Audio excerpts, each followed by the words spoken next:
là, c'est trop chouette. On est arrivé, enfin, la petite maison, tout en haut de la montée. Y'a la merveille, bienvenue dans ce premier vlog où je vais te partager les sessions d'été de Paray-le-Monial qu'organise la communauté de l'Emmanuel.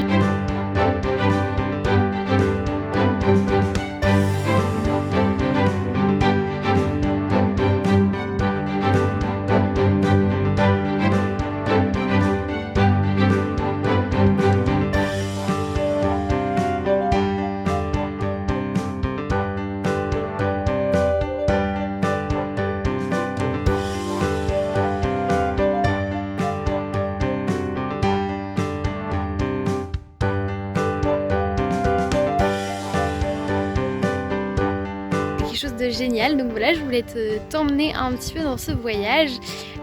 Donc c'est une semaine du mardi soir, donc aujourd'hui, jusqu'au dimanche matin. Donc cette année c'est une année un peu particulière à cause du coronavirus tout simplement, donc on sera beaucoup moins nombreux que les autres années et je crois que l'organisation va pas être la même, mais voilà, je te partage ça et pour te montrer aussi que avoir la foi c'est de la théorie, c'est voilà ce que je vous partage moi sur ma chaîne, c'est qui est Jésus, son message, etc. Mais c'est aussi de la pratique, c'est surtout de la pratique, donc c'est-à-dire vivre des moments comme ça entre chrétiens avec plein de gens pour prier ensemble, de la louange, plein de choses. Donc je vous explique tout ça un petit peu dans ce vlog, j'espère que ça va vous plaire. Ces pèlerinages se passent au fin fond de la Saône-et-Loire à Paray-le-Monial? Et bien tout simplement parce que ici il y a eu des apparitions. Donc Jésus est apparu à une religieuse qui s'appelle Marguerite Marie. En fait, elle lui a montré son cœur. Donc c'est ce qu'on appelle le sacré cœur de Jésus. Et ouais, le cœur qui a endurci toute la crucifixion. Je vous remets dans le petit l'histoire de la crucifixion de Jésus, qui est mort pour nous, pour nous dire qu'il nous aimait. Je vous expliquerai vraiment dans une vidéo le sens de la crucifixion. Donc il a demandé à Marguerite de partager tout ça, de partager ce cœur qui a tant aimé le monde et qui n'est vraiment pas beaucoup aimé en retour, pour que le monde sache en fait, que le monde se rende compte de ce que Dieu et de ce que Jésus a fait pour nous. Et du coup depuis la communauté de l'Emmanuel est venue ici, donc les apparitions c'était il y a quelques centaines d'années, je vous remets la date juste là, et du coup depuis je pense les années 90, je vous remets la date aussi, la communauté de l'Emmanuel organise des sessions pour les pèlerins ici à Paray-le-Monial et c'est vraiment génial, voilà, et c'est vraiment, venez ici, et je trouve que ça fait vraiment beaucoup avancer sur la foi. Il y a donc des temps de louange, des temps d'adoration et puis des temps d'apprentissage entre guillemets, enfin de topo, c'est ce qu'on appelle les topos. Donc en gros c'est des enseignements, des gens qui viennent pour nous expliquer plein de choses sur Dieu et ça fait beaucoup grandir, je trouve que ça nous apprend plein de trucs qu'on n'aurait jamais pensé ou voilà, c'est génial.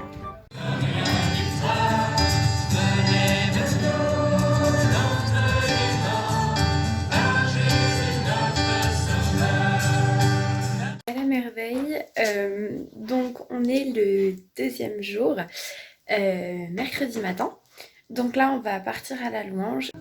Vierge Marie, garde mon chemin. Pleine de grâce, le Seigneur est avec toi. La pauvreté qui est intimement liée et au mal existera toujours. La pauvreté, en réalité, c'est l'état de notre dépendance. Je pense qu'elle est, c'est-à-dire scandaleuse, violente, insoutenable. Chaque année, juste à côté de chez nous, dans nos villes, des personnes meurent dans la solitude. Et nous devons la combattre. Nous n'acceptons pas l'inacceptable. La pauvreté, c'est aussi bien l'enfant qui meurt de faim à l'autre bout de la planète, que la personne âgée qui est seule, que le collègue qui est en dépression, le SDF que je croise tous les matins, le migrant, le prisonnier. Nous devons vraiment entrer dans une profonde démarche de compassion. Qui a pleuré pour la disparition de ses frères et sœurs? La mondialisation de l'indifférence nous a ôté la capacité de pleurer. Nous sommes habitués à la souffrance de l'autre. Elle ne nous regarde pas, ne nous intéresse pas. Ce n'est pas notre affaire. Il y a une nouvelle génération qui, je trouve, assume avec fierté, et c'est une belle fierté, d'être l'ami de Jean-Claude, d'Alex. Donc là je viens de sortir de l'enseignement, c'était super intéressant. En fait le thème de la semaine c'est sur la pauvreté et du coup là on a eu un enseignement sur la pauvreté. Il y aura d'autres enseignements sur le même thème au cours de la semaine, donc sur la dignité du pauvre. En fait donner 1 euro à un pauvre c'est pas quelque chose que nous on donne à lui, c'est lui rendre ce qui lui est dû parce que un pauvre est digne et doit avoir accès à ce minimum. La compassion envers les pauvres, oser pleurer quand on voit les migrants qui meurent de faim, quand on donne quelque chose à un pauvre, quand on essaye de même juste un sourire, et ben en fait on redonne une forme de justice parce que nous on a beaucoup, les pauvres ils ont rien et c'est une forme de devoir en fait de redonner cette justice dans le monde. Donc là on va avoir la messe, j'essaie de vous filmer aussi quelques petits trucs. Je suis désolée hein, s'il y a du bruit autour, mais dans la cage d'escalier c'est pas ouf. Mais là il pleut dehors, donc j'ai oublié de dire, c'est que en fait faire des choses pour les pauvres, faire des choses pour aider les gens qui sont dans le besoin, en fait ça donne envie aussi aux autres de le faire. Donc en fait faire le bien, c'est influencer aussi les autres à faire le bien. Tu as révélé au tout petit les mystères du royaume.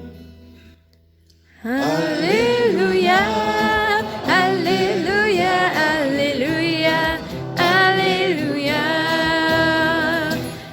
En ce temps-là, Jésus prit la parole et dit: corriger les nations et se sert d'Assour pour corriger les nations. Sauf que Assour oublie d'où vient son pouvoir. Seigneur du ciel et de la terre. Israël, éternel est son amour. On est allé s'acheter à manger, on a mangé dans le parc. Donc c'est le parc des Chapelains où se passe la session. Et l'après-midi on a fait des jeux, etc. Parce qu'en fait il n'y avait pas grand chose d'organisé. Forcément avec le coronavirus les sessions sont vraiment pas les mêmes. J'avoue que j'ai un petit peu plus de mal à rentrer dedans. Donc je vous mettrai quelques images de l'année dernière.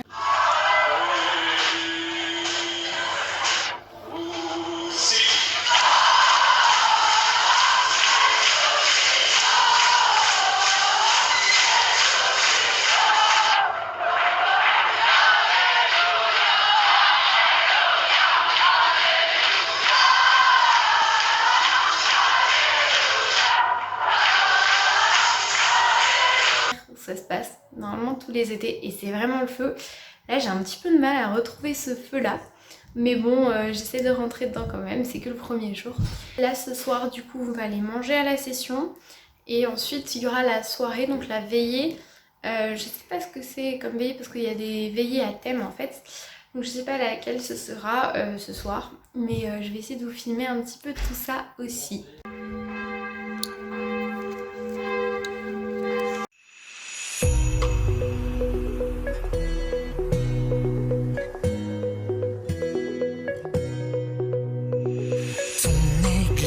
Élèvera la voix. Jésus, sois le bienvenu chez toi.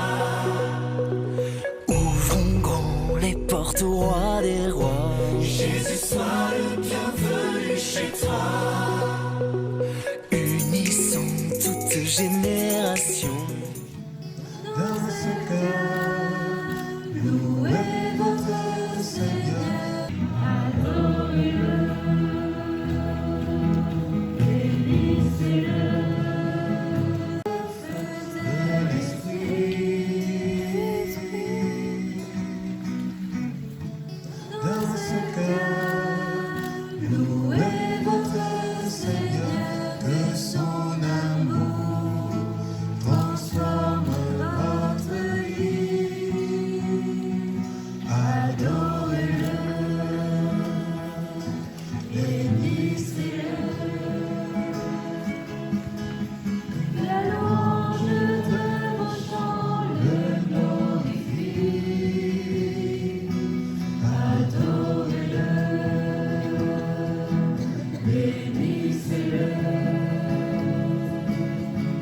La veillée est terminée, donc c'était la veillée miséricorde.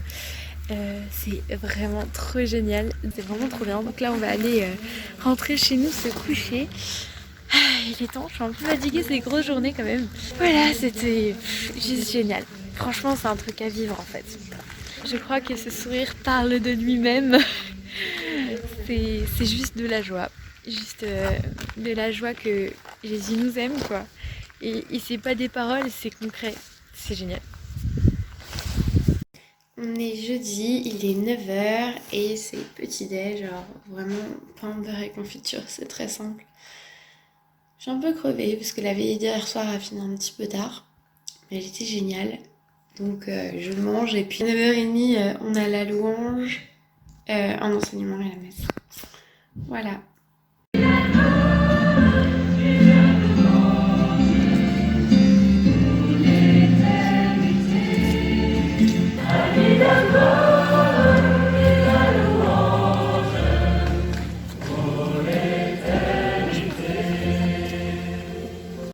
Et pourtant, le pauvre est aussi, alors d'une manière mystérieuse, mais le lieu d'humanisation et de salut du monde. Aimer le pauvre, c'est ressembler un peu plus à Dieu.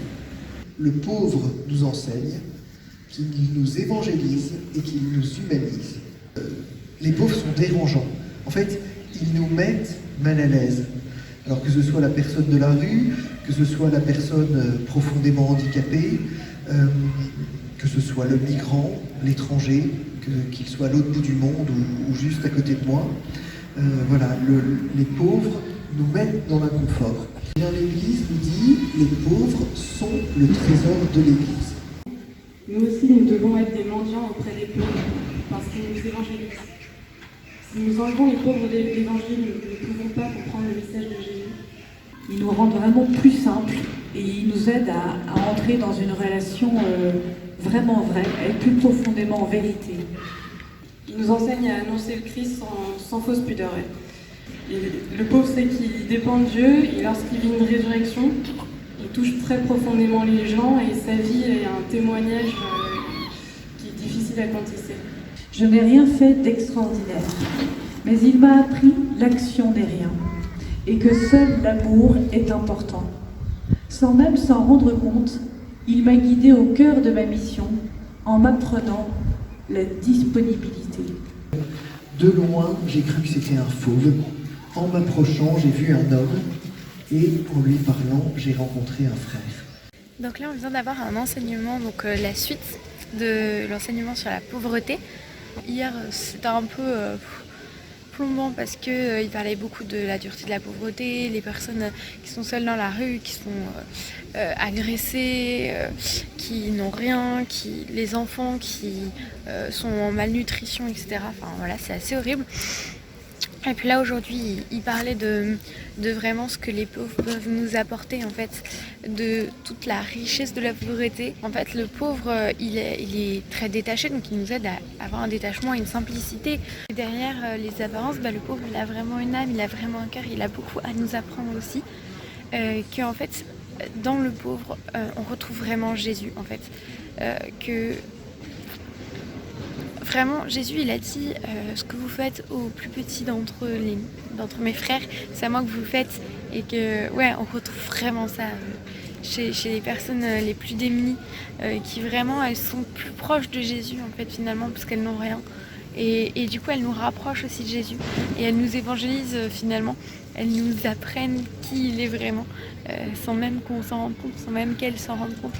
Et c'est juste extraordinaire, quoi. Être chrétien aussi, c'est ne pas avoir peur d'aller vers les pauvres. Des fois, on peut être humilié par des pauvres parce qu'ils ont des réactions qui peuvent être hyper dérangeantes et tout.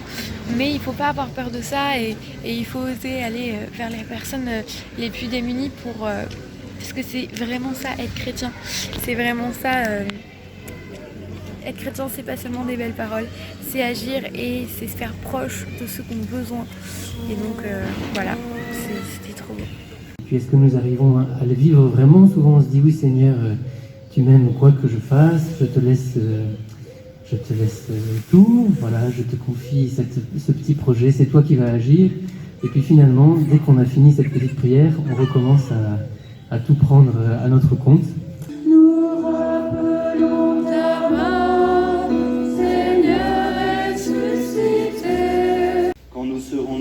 son corps et de son sang, et remplis de l'Esprit Saint, accorde-nous d'être un seul corps et un seul esprit dans le Christ. Toute honneur et toute gloire, pour les siècles des siècles.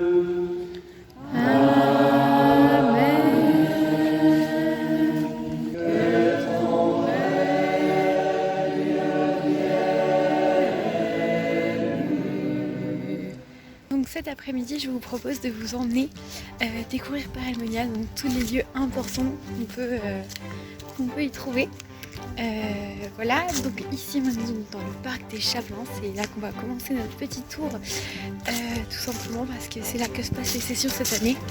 Les autres années ça se passait dans un autre parc, mais du coup cette année comme il y a moins de monde, ça va se passer ici. Donc voilà, c'est là où se passe le plus gros des sessions, les animations, etc. Juste là-bas où il y a les chaises blanches, c'est surtout pour les confessions. Là-bas, la tente blanche, c'est la buvette. Là, le grand bâtiment, il y a plusieurs salles, notamment la salle, une sorte de salle de théâtre ou de cinéma où on avait fait la session hier matin comme il avait plu. Tout autour, il y a un chemin de croix qui se déroule, donc c'est-à-dire commémore toute la mort de Jésus. Très souvent dans les églises, tout le temps dans les églises en fait il y a un chemin de croix qui remémore tous ces événements. Et puis des fois dans des parcs comme ça, il y en a aussi. Donc là chaque petite dalle que vous voyez comme ça, c'est une étape du chemin de croix.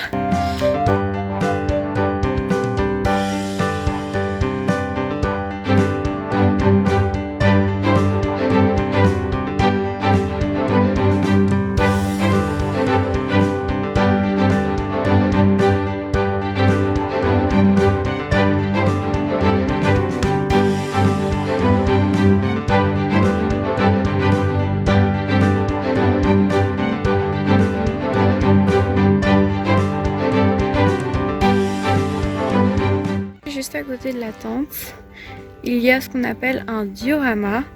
Donc en fait c'est une sorte de diaporama de photos, de sons et de vidéos sur la vie de Marguerite Marie. Nous sommes au Xe siècle, au temps des moines et des chevaliers. Viens la consacrer à Notre-Dame. Nous sommes à Paris, qui deviendra bientôt la cité des moines. En 1994, Saint-Odile le succède à Saint-Michel. Plusieurs témoins rapportent que, tandis qu'on le transportait, Saint-Tude implora pour lui la miséricorde de Dieu, et le jeune homme recouvra la vie. Marguerite a Palagogue naît à Vérone, dans le pays du Chamonix, par les plaies de sa passé. Il lui reproche d'avoir oublié son appel et la promesse de Courchevel. Retrouve à cet instant tout le sens de sa vie. Le Christ demande à Marguerite de se donner aux pauvres. C'était génial, j'essaie de vous mettre quelques passages. Ça apprend plein de trucs en fait. Que la vie de Marguerite Marie, c'était pas juste les apparitions, il y avait beaucoup de choses autour. Ça a duré une vingtaine de minutes. Allez voir ce diorama, vraiment ça vaut le coup. On va essayer d'aller visiter la basilique et je pense que j'irai vous faire voir l'église de Saint-Claude de la Combière demain parce qu'aujourd'hui ça va faire un petit peu beaucoup. Sois le bienvenu.